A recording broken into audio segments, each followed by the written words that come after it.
A research breakthrough into childhood leukemia has opened up avenues for treatments which may help to prevent relapse of the disease. Scientists at the University of Melbourne and the Royal Melbourne Hospital have discovered the cells that cause a common type of childhood leukemia, T-cell acute lymphoblastic leukemia, or TALL.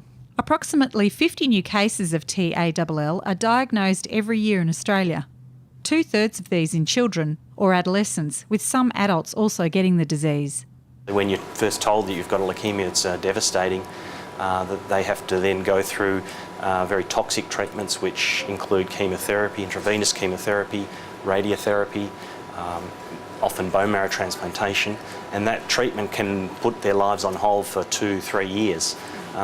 And then fortunately about 3/4 of these people are cured, but about 1/4 of people the disease comes back despite all that treatment. And this discovery of these cells which actually cause the relapse really is a major breakthrough, we think. So we were studying mice which express a gene called LMO2, and this is a gene which is a common cause of T-cell leukemia in humans.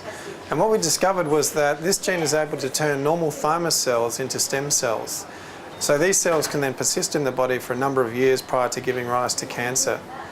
And secondly, we found that these cells are remarkably resistant to conventional therapies. So when we used high-dose radiotherapy, over 99% of cells in the thymus were killed, but these stem cells were able to resist that treatment, persist and recover rapidly. Thanuja De Saram is a 26-year-old engineering student who contracted the disease when he was 16 years old. I relapsed in 2005 and went through a bone marrow transplant.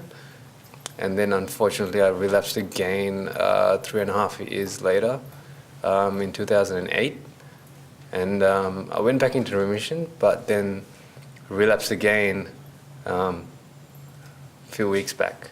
I've heard of treatment like, people going through some treatment for AML, which is another kind of leukemia, and some of my friends have gone through some trial stuff, and they've got into remission pretty fast, and they're doing pretty good now.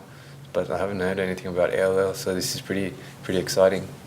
It's hoped that within the next 5 years, scientists will take this research to human trials with a drug that specifically targets this type of leukemia. There are a number of new drugs which are going to go into human trials over the next year or two. And what we'd like to do is actually take those and test them in our model to see whether they kill those cells.